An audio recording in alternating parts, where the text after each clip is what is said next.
स्वागत है दोस्तों एग्ज़ाम क्रिएटर पर।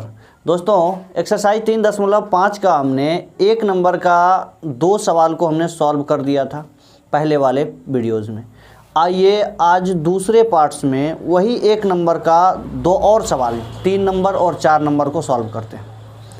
आइए दोस्तों, हमने रैखिक समीकरणों के युग में से किसका एक अद्वितीय हल है, किसका कोई हल नहीं है या अपरिमित रूप से अनेक हल है। अगर उनमें कह रहा है कि जिसका अद्वितीय हल हो उन्हें आप वज्रगुणन विधि से हल ज्ञात कीजिए। तो इनमें से हमने जो है दोस्तों 1 नंबर और 2 नंबर का तो सॉल्व कर दिया था। आज हम करने वाले हैं 3 नंबर और 4 नंबर का। तो इसमें क्या करेंगे दोस्तों, पहले तो कल भी सूत्र बता दिया था, आज दोबारा बता रहे हैं। जितनी बार हम बताते जाते हैं आप लोग भी इसको नोट करते चलिए, जिससे क्या होगा आप लोगों का प्रैक्टिस बढ़ जाएगा दोस्तों।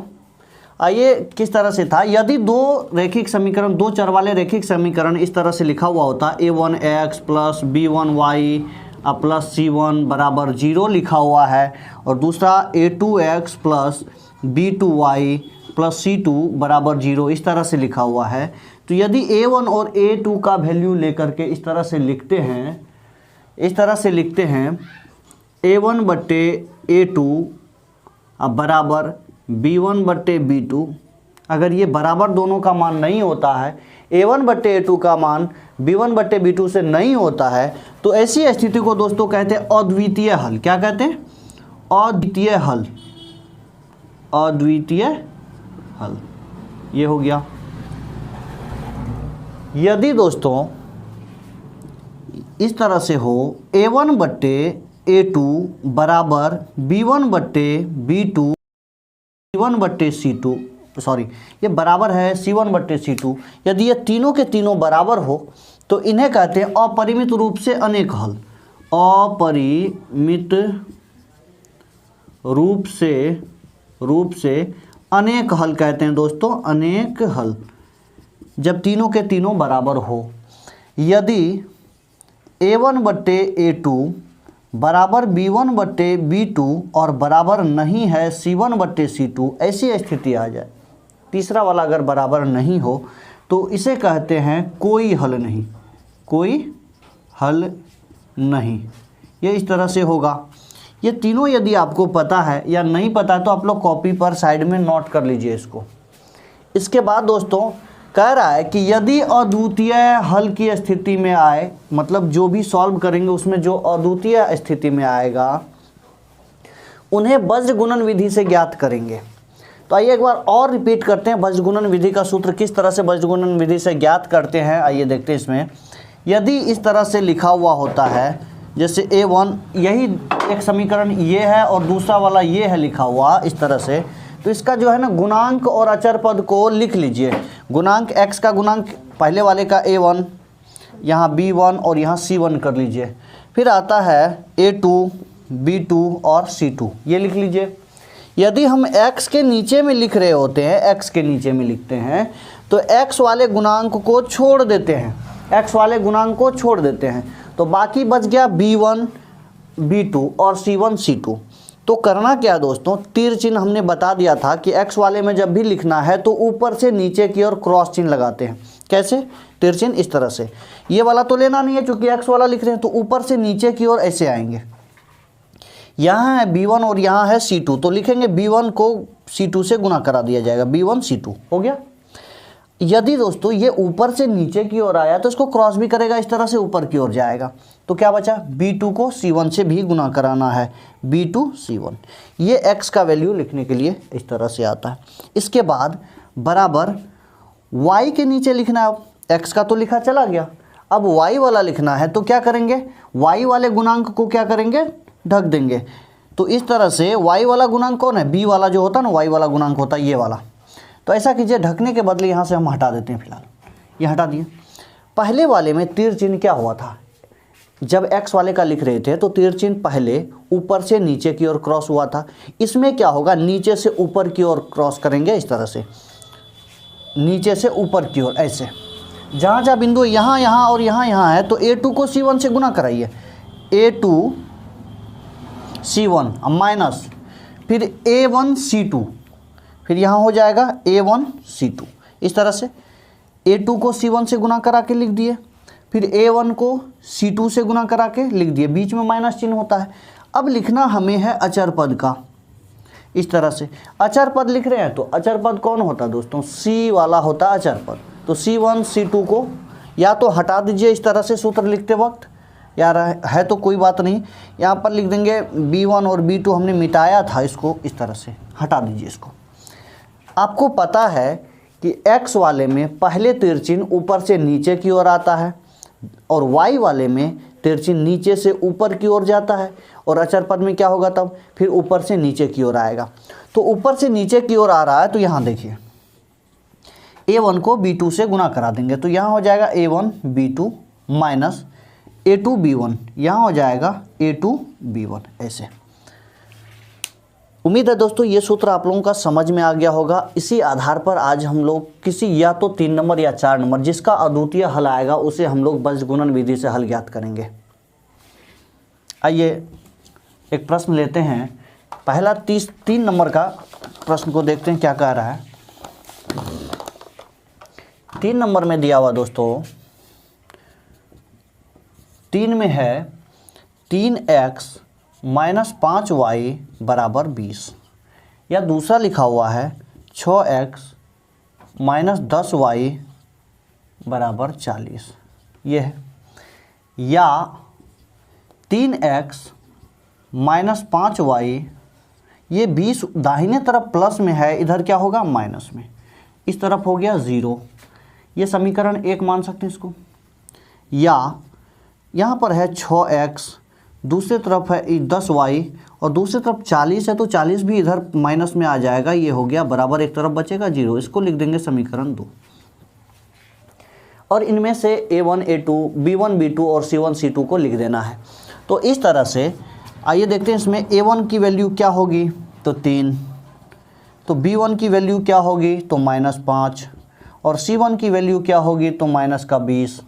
इस तरह से A2 का वैल्यू क्या लिखेंगे, 6, B2 का वैल्यू क्या लिखेंगे, तो -10, और C2 का वैल्यू क्या लिखेंगे, तो -40, इस तरह से आएगा।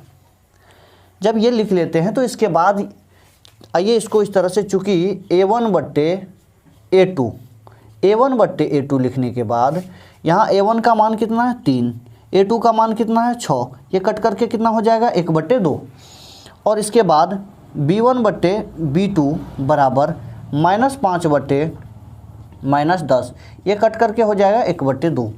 फिर है C1 बट्टे C2 बराबर -20 बट्टे -40 बराबर 1/2। देखिए A1 बट्टे A2 का मान 1/2 है, B1 बट्टे B2 का भी मान 1/2 है, और C1 बट्टे C2 का भी मान 1/2 ही है। तीनों के तीनों मान बराबर है। यदि तीनों मान बराबर हो तो उसे क्या कहते हैं, अपरिमित रूप से अनेक हल है। ये तो अद्वितीय हल हुआ नहीं कि बजगुणन विधि से हम इन्हें ज्ञात करें, तो ये लिख देंगे चूँकि अपरिमित रूप से इसका अनेक हल है। आइए लिखते हैं इसको इस तरह से, चूँकि A1 बट्टे A2 बराबर B1 बट्टे B2 और बराबर C1 बट्टे C2 है, इसीलिए इसका हल क्या लिखेंगे, अपरिमित रूप से अनेक हल है, अनेक हल है, इस तरह से होगा, अपरिमित रूप से अनेक हल होगा इसका। आइए दोस्तों अगले प्रश्न को देखते हैं क्या कह रहा है। अगला चौथे नंबर को देखेंगे, जिसका अद्वितीय होगा उसी का बजगुणन विधि से ज्ञात करेंगे। अब एक ही प्रश्न बचा हुआ है इसमें, चौथे नंबर का प्रश्न है, आइए सॉल्व करते हैं उसको।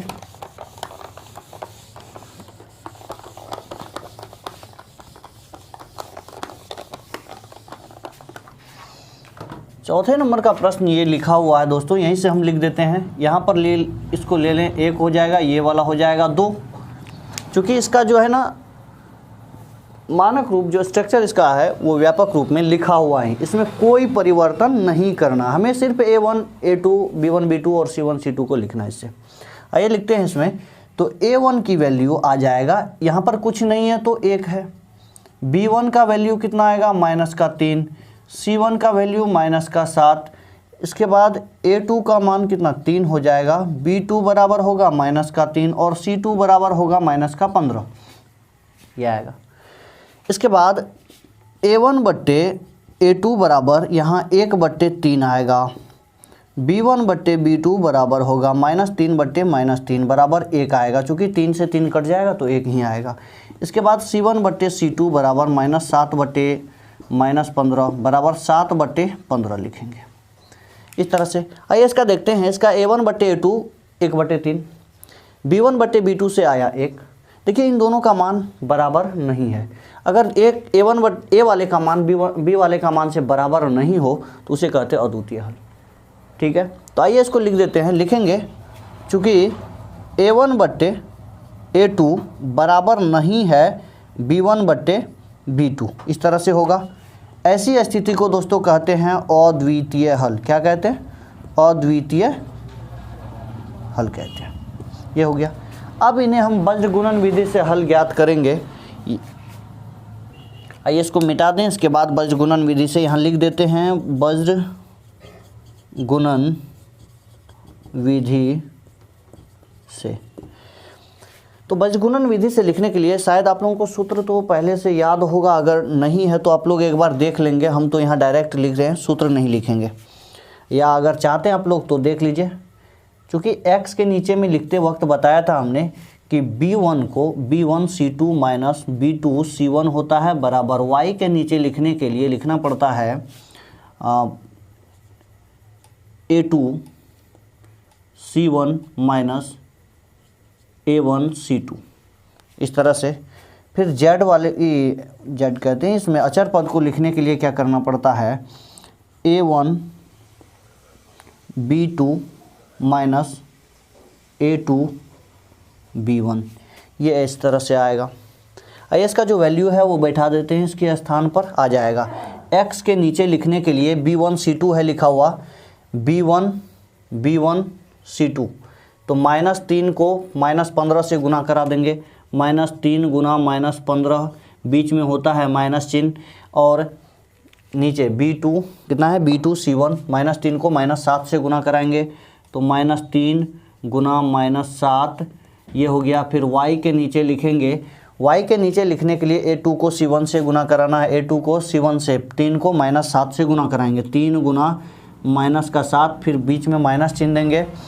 A1 को C2 से गुना कराया गया है, A1 को C2 से, 1 को C से, 1 को -15 से, 1 गुना -15 बराबर अचर पद के नीचे लिखने के लिए इस तरह से 1 के नीचे में लिखेंगे A1B2, 1 को -3 से गुना करेंगे, 1 गुना -3 माइनस A2 को फिर B1 से, तो 3 गुना -3, 3 गुना -3, इस तरह से होगा।